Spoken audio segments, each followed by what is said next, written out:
ಇವತ್ತೇನು ಎಲ್ಲ ಮುಖಂಡರುಗಳು ನಮ್ಮ ಜೊತೆಗೂಡಿ ಬೈಜೂರ ಆತ್ಮಹತ್ಯೆ ಏನಾಗಿದೆ, ಸ್ವಲ್ಪ ದುರದೃಷ್ಟಕರ ವಾತಾವರಣ ಸೃಷ್ಟಿಯಾಗಿದೆ. ಆ ಹಿನ್ನೆಲೆಯಲ್ಲಿ ಇವತ್ತು ಈ ಒಂದು ಗ್ರಾಮಕ್ಕೆ ಭೇಟಿ ಕೊಟ್ಟು ಈಗಾಗಲೇ ರಾಹುಲ್ ಗಾಂಧಿಯವರು ರಾಜ್ಯದ ರೈತರ ಕಾಳಜಿ ಮೇರೆಗೆ ಪರಿಹಾರವನ್ನು ಹೆಚ್ಚು ಮಾಡಬೇಕಂತ ಹೇಳಿದ್ದಾರೆ. ಈಗಾಗಲೇ ಪರಿಹಾರವನ್ನು ರೈತರು ಆತ್ಮಹತ್ಯೆ ಮಾಡ್ಕೊಂಡ ಸಂದರ್ಭದಲ್ಲಿ 5 ಲಕ್ಷ ರೂಪಾಯಿ ಪರಿಹಾರ ಕೊಡ್ತಕ್ಕಂಥ ವ್ಯವಸ್ಥೆ ಮಾಡಿದ್ದಾರೆ. ಆದರೆ ಪರಿಹಾರ ಒಂದೇ ರೈತರಿಗೆ ಮಾನದಂಡ ಅಲ್ಲ. ಇಲ್ಲಿ ಬಂದು ನೋಡಿದಾಗ ಈ ಮನೆ ವಾರಸ್ದಾರರು ಅಥವಾ ಬೈಜು ಅಂತ ಯುವಕ ರೈತರು ಹೆಚ್ಚು ಸಾಲ ಆಗಿ ಆತ್ಮಹತ್ಯೆ ಮಾಡ್ಕೊಂಡಿರ್ತಕ್ಕಂಥ ದುರದೃಷ್ಟಕರ. ಆದ್ದರಿಂದ ಅದನ್ನ ತಡೆಗಟ್ಟ ನಿಟ್ಟಿನಲ್ಲಿ ಇವತ್ತು ಚುನಾಯಿತ ಪಂಚಾಯತ್ ಉಪಾಧ್ಯಕ್ಷರು, ಅಧ್ಯಕ್ಷರು, ಪಕ್ಷದ ಮುಖಂಡರುಗಳೆಲ್ಲ ಸೇರಿ ಆ ಕುಟುಂಬಸ್ಥರ ಜೊತೆ ಚರ್ಚೆ ನಡೆಸಿ ಮುಂದೆ ಈ ಭಾಗದಲ್ಲಿ ಯಾರೇ ರೈತರುಗಳು ಆತ್ಮಹತ್ಯೆ ಮಾಡ್ಕೊಬಾರ್ದು, ಅದನ್ನ ತಡೆಗಟ್ಟ ನಿಟ್ಟಿನಲ್ಲಿ ಇವತ್ತು ಸ್ವಲ್ಪ ಅವ್ರ ಜೊತೆ ಕೂತು ಚರ್ಚೆ ನಡೆಸಿದ್ದೇವೆ. ಮುಂದಿನ ದಿನಗಳಲ್ಲಿ ಈ ಚರ್ಚೆ ಫಲಕಾರಿ ಆಗಬೇಕಾಗ್ತದೆ. ಅಧಿಕಾರಿಗಳು ಎಲ್ಲ ಈ ರಾಷ್ಟ್ರೀಯ ಬೆಳೆ ವಿಮೆ ಯೋಜನೆ ಇರ್ಬೋದು, ಇವತ್ತು ಬೈಜು ಸತ್ತಿರ್ತಕ್ಕಂಥ ಆತ್ಮಹತ್ಯೆ ಮಾಡಿರ್ತಕ್ಕಂಥದ್ದು ಬೆಳೆ ನಷ್ಟ ಆಗಿ ಅವ್ರು ಪಡೆದಿರ್ತಕ್ಕಂಥ ಸಾಲವನ್ನು ತೀರಿಸಲಾಗದೆ ಆತ್ಮಹತ್ಯೆ ಮಾಡ್ಕೊಂಡಿದ್ದಾರೆ. ಆದ್ದರಿಂದ ಇವತ್ತು ರೈತರ ಒಕ್ಕೊರಲಿನ ಕೂಗು ಏನು ರಾಷ್ಟ್ರೀಯ ಬೆಳೆ ವಿಮೆ ಯೋಜನೆ ಇದೆ, ಆ ಬೆಳೆ ವಿಮೆ ಯೋಜನೆ ಪದ್ಧತಿ ಬದಲಾವಣೆ ಆಗಿ ವ್ಯಕ್ತಿಗತವಾಗಿ ರೈತರಿಗೆ ಪರಿಹಾರ ಸಿಗ್ತಕ್ಕಂಥ ವ್ಯವಸ್ಥೆ ಇವತ್ತು ನಮ್ಮೆಲ್ಲ ಈ ಕುಟುಂಬದ ಸದಸ್ಯರ ಪರವಾಗಿ ಆ ಕೇಂದ್ರ ಸರ್ಕಾರಕ್ಕೆ ಒತ್ತಾಯ ಆಗ್ತಕ್ಕಂಥ ಒಂದು ಮನವಿಯನ್ನು ಸಹ ಮಾಡ್ತಾ ಇದ್ದೇವೆ. ಅದೇ ರೀತಿ ಇವತ್ತು ಭಾಳ ಮುಖ್ಯವಾಗಿ ಬೈಜು ಮಾಡಿರ್ತಕ್ಕಂಥ ರಾಷ್ಟ್ರೀಕೃತ ಬ್ಯಾಂಕಲ್ಲಿರ್ತಕ್ಕಂಥ ಸಾಲಗಳು ಮಾಡಿದ್ದಾರೆ. ಇಂಥ ಹಲವಾರು ಜನ ರೈತರು ಬೇರೆ ಬೇರೆ ಸಾಲವನ್ನು ಮಾಡಿದ್ದಾರೆ. ಜೊತೆಗೆ ಆ ರೈತರ ಮೇಲೆ ಹಾಕಿರ್ತಕ್ಕಂಥ ಮೊಕದ್ದಮೆಗಳ ಮುಖ್ಯಮಂತ್ರಿಗಳು ಕೂಡಲೇ ಆ ಒಂದು ಮಧ್ಯ ಪ್ರವೇಶಿಸಿ ಇವತ್ತೇನು ಬಡ್ಡಿ ಮನ್ನಾ ಮಾಡಿದ್ದಾರೆ, ರೈತರದ್ದು ಸುಸ್ತಿ ಬಡ್ಡಿ ಮನ್ನಾ ಮಾಡಿದ್ದಾರೆ. ಏನಾಗಿದೆ, ಅಸಲನ್ನು ಒಂದು ಕಂತಿನಲ್ಲಿ ಕಟ್ಟಿದ್ರೆ ಸುಸ್ತಿ ಬಡ್ಡಿ ಮನ್ನಾ ಆಗ್ತದೆ. ಜೊತೆಗೆ ಬ್ಯಾಂಕರ್ಸ್ ಏನು ರೈತರಿಗೆ ಸಿವಿಲ್ ಕೋರ್ಟಲ್ಲಿ ಕೇಸ್ಗಳನ್ನ ಹಾಕಿದರೆ ಅದು ತೆರವಾಗ್ತದೆ. ಆದರೆ ಭಾಳ ಮುಖ್ಯವಾಗಿ ಇವತ್ತು ನಾವು ಪ್ರವಾಸ ಮಾಡಿದಂಥ ಸಂದರ್ಭದಲ್ಲಿ ಬೈಜು ಇರ್ಬೋದು, ಇತರ ರೈತರುಗಳು ಇವತ್ತು ಯಾವ ಸಂಕಷ್ಟದಲ್ಲಿದ್ದಾನೋ ಒಂದೇ ಸತಿ ಆ ಹಣವನ್ನು ಕಟ್ಟಲಿಕ್ಕೆ ಸಾಧ್ಯ ಇಲ್ಲ. ಆದ್ದರಿಂದ ನಾವು ಮುಖ್ಯಮಂತ್ರಿಗೆ ಮತ್ತೆ ಈ ಭಾಗದ ಈ ಮನೆಯ ಸದಸ್ಯರ ಪರವಾಗಿ, ಈ ಭಾಗದ ರೈತರ ಪರವಾಗಿ ಮತ್ತೊಮ್ಮೆ ನಾವು ಮನವಿ ಮಾಡ್ತೀವಿ. ಯಾರು ಆಸಕ್ತರಿದ್ದಾರೆ ಅಥವಾ ಸಕ್ತರಿದ್ದಾರೆ ಅಂಥವರು ಸಂಪೂರ್ಣ ಹಣವನ್ನು ಕಟ್ಟಿ ಸುಸ್ತಿ ಬಡ್ಡಿಯನ್ನು ಮನ್ನಾ ಮಾಡಿಸ್ಕೊಂಡು ಅವರ ಸಾಲವನ್ನು ತೀರಿಸ್ಕೊಂಡು ದಾಖಲೆಗಳು ತಗೊಬೋದು. ಕೆಲವಾರು ರೈತರು ಅದನ್ನ ಕಟ್ತಿರ್ತಕ್ಕಂಥ ಪರಿಸ್ಥಿತಿಲಿದ್ದಾರೆ. ಅಂಥ ರೈತರುಗಳಿಗೆ ಬಡ್ಡಿ ಮನ್ನಾ ಮಾಡಿ, ಸುಸ್ತಿ ಬಡ್ಡಿ ಮನ್ನಾ ಮಾಡಿ, ಅಸಲು ಏನಿದೆ ಆ ಅಸಲನ್ನು ಹೊಸ ಸಾಲವಾಗಿ ಪರಿವರ್ತನೆ ಮಾಡಿ ಅವರಿಗೆ ದೀರ್ಘಾವಧಿ ಸಾಲ ಮಾಡಿಕೊಡ್ಬೇಕು ಅಂತ ಈಗಾಗಲೇ ಮುಖ್ಯಮಂತ್ರಿಗಳು ಕೇಳ್ಕೊಳ್ತಾ, ಭಾಳ ಮುಖ್ಯವಾಗಿ ಈಗಾಗಲೇ 50% ಸಾಲ ರಾಷ್ಟ್ರೀಕೃತ ಬಿಟ್ಟು ಸಹಕಾರಿ ಸಂಘಗಳಲ್ಲಿರ್ತಕ್ಕಂಥ 50% ಸಾಲವನ್ನು ನಾನು ಮನ್ನಾ ಮಾಡ್ತೀನಿ ಅಂತ ಈಗಾಗಲೇ ಹಾವೇರಿಯಲ್ಲಿ ಮಾನ್ಯ ಮುಖ್ಯಮಂತ್ರಿಗಳು ಘೋಷಣೆಯನ್ನು ಕೂಗಿದ್ದಾರೆ.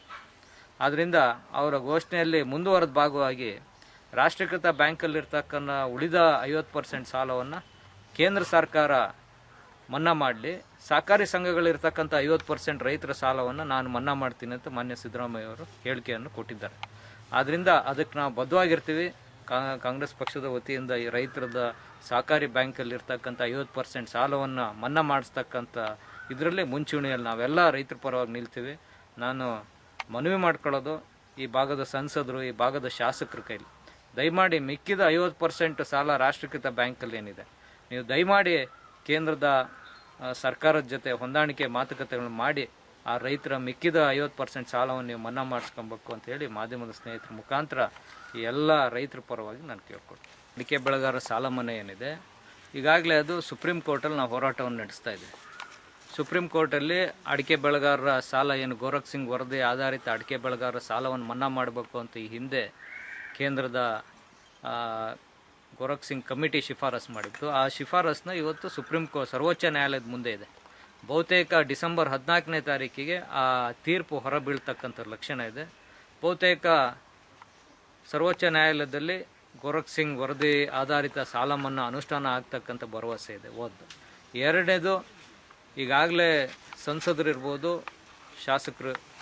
ಸಂಸದರುಗಳು ಈಗಾಗಲೇ ಚುನಾವಣೆ ಸಂದರ್ಭದಲ್ಲಿ ಹೇಳಿಕೆಯನ್ನು ಕೊಟ್ಟಿದ್ದು, ನಾವು ಅಧಿಕಾರಕ್ಕೆ ಬಂದಂಥ ಸಂದರ್ಭದಲ್ಲಿ ಆ ಗೋರಖ್ ಸಿಂಗ್ ವರದಿಯನ್ನು ಅನುಷ್ಠಾನ ಮಾಡ್ತೀವಿ. ನಾವು ಅವ್ರಿಗೆ ಮನವಿಯನ್ನು ಮಾಡ್ಕೊಳ್ತೇವೆ.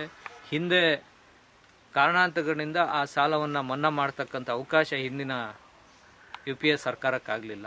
ಆದರೆ ಇವತ್ತು ನಿಮ್ಮ ಸರ್ಕಾರದ ಮುಖಾಂತರ ಆ ಒಂದು ಗೋರಖ್ ಸಿಂಗ್ ವರದಿಯನ್ನು ಅನುಷ್ಠಾನ ಮಾಡಬೇಕು ಅಂತ ಕೇಳ್ಕೊಳ್ತೇನೆ. ಎರಡನೇದು ಭಾಳ ಮುಖ್ಯವಾಗಿ ಅಡಿಕೆ ಆರೋಗ್ಯಕ್ಕೆ ಹಾನಿಕರವಲ್ಲ ಅಂತಕ್ಕಂಥ ಒಂದು ವಿಚಾರ, ಜೊತೆಗೆ ಒಂದು ಸಮಗ್ರವಾದ ವರದಿಯನ್ನು ಸರ್ವೋಚ್ಚ ನ್ಯಾಯಾಲಯಕ್ಕೆ ಇಂದಿನ ಕಾನೂನು ಸಚಿವರಾದಂಥ ಸದಾನಂದ ಗೌಡರು ಉಚ್ಚ ನ್ಯಾಯಾಲಯಕ್ಕೆ ಒಂದು ಅಫಿಡೇವಿಟನ್ನು ಸಲ್ಲಿಸುವ ಮುಖಾಂತರ, ಜೊತೆಗೆ ಈ ಹಿಂದೆ ಅಡಿಕೆ ಹಾನಿಕಾರಕ ಅಂತಕ್ಕಂಥ ಒಂದು ವರದಿಯನ್ನು, ತಪ್ಪು ವರದಿಯನ್ನು ಸರ್ವೋಚ್ಚ ನ್ಯಾಯಾಲಯಕ್ಕೆ ಸಲ್ಲಿಸಿರುವ ಆರೋಗ್ಯ ಇಲಾಖೆ ಆಯುಕ್ತರಾದಂಥ ಅಮೂಲ್ ಪಾಸ್ ಮತ್ತು ಕೇಂದ್ರದ ಆಹಾರ ಭದ್ರತೆ ಪ್ರಾಧಿಕಾರದ ನಿರ್ದೇಶಕಿ ಸಂಧ್ಯಾ ಕಾಬ್ರಾ ಇವರಿಬ್ಬರನ್ನು ಕೂಡಲೇ ಅಮಾನತ್ ಮಾಡ್ತಕ್ಕಂಥ ಒಂದು ಆದೇಶವನ್ನು ಹೊರಡಿಸ್ಬೇಕಂತ ಬಹುತೇಕ ರೈತರ ಪರವಾಗಿ ಅವ್ರಿಗೆ ಮನವಿ ಮಾಡ್ತೀವಿ.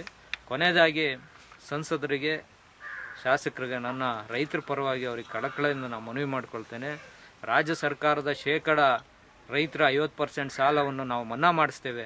ದಯಮಾಡಿ ಮಿಕ್ಕಿದ 50% ಏನು ರಾಷ್ಟ್ರೀಕೃತ ಬ್ಯಾಂಕಲ್ಲಿದೆ ಅದನ್ನು ಮನ್ನಾ ಮಾಡಿಸ್ತಕ್ಕಂಥ ವ್ಯವಸ್ಥೆಗೆ ತಾವೆಲ್ಲ ಕೇಂದ್ರದ ಪ್ರಧಾನಿಗಳ ಬಗ್ಗೆ ನಿಯೋಗ ಹೋಗಿ ಅದನ್ನ ಮಾಡಿಸ್ಬೇಕು ಅಂತ ತಮ್ಮಲ್ಲಿ ಕೇಳ್ಕೊಳ್ತಾ, ಈ ಭಾಗದ ರೈತರು ಏನು ಸಂಕಷ್ಟದಲ್ಲಿದ್ದಾರೆ, ಇವತ್ತು ಬೈಜು ಥರ ಸಾಕಷ್ಟು ಜನ, ಸುಮಾರು 680 ಜನ ರೈತರು ಈ ರಾಜ್ಯದಲ್ಲಿ ಆತ್ಮಹತ್ಯೆ ಮಾಡ್ಕೊಂಡಿದ್ದಾರೆ. ಅವರ ಆತ್ಮಕ್ಕೆ, ಅವ್ರ ಕುಟುಂಬಕ್ಕೆ ಶಾಂತಿ ಸಿಗಬೇಕಾಗ್ತದೆ. ಇವತ್ತು ಮಾನ್ಯ ಸಿದ್ದರಾಮಯ್ಯನವರು 2 ಲಕ್ಷ ಇರ್ತಕ್ಕಂಥ ಪರಿಹಾರ 5 ಲಕ್ಷಕ್ಕೆ ಏರಿಸಿದ್ದಾರೆ. ಆದರೂ ಸಹ ಆ ಪರಿಹಾರದಿಂದ ಇಂಥ ಜೀವಗಳು, ರೈತರ ಜೀವಗಳು ವಾಪಸ್ ಬರೋಲ್ಲ. ನೀವು ಕೂಡಲೇ 50% ಸಾಲವನ್ನು ಮನ್ನಾ ಮಾಡಿಸ್ತಕ್ಕಂಥ ವ್ಯವಸ್ಥೆಗೆ ನೀವು ನಿಯೋಗವನ್ನು ಕೊಂಡೊಯ್ಯಿ. ನಂತರ ನಿಮ್ಮ ಈ ಚೈತನ್ಯ ಯಾತ್ರೆ, ಯಡಿಯೂರಪ್ಪನವರ ರೈತ ಚೈತನ್ಯ ಯಾತ್ರೆಯನ್ನು ನೀವು ಮಾಡ್ತಾ ಇದ್ದೀರಾ, ಅದನ್ನು ಈ ಘೋಷಣೆಗಳು ಮಾಡಿಸಿ, ಸಾಲ ಮನ್ನಾ ಮಾಡಿಸಿ, ತದನಂತರ ನೀವು ರೈತ ಚೈತನ್ಯ ಯಾತ್ರೆಯನ್ನು ಮುಂದುವರಿಸಿ ಅಂತ ತಮ್ಮಲ್ಲಿ ಕೈ ಮುಗಿದು ಕೇಳ್ಕೊಳ್ತೀನಿ.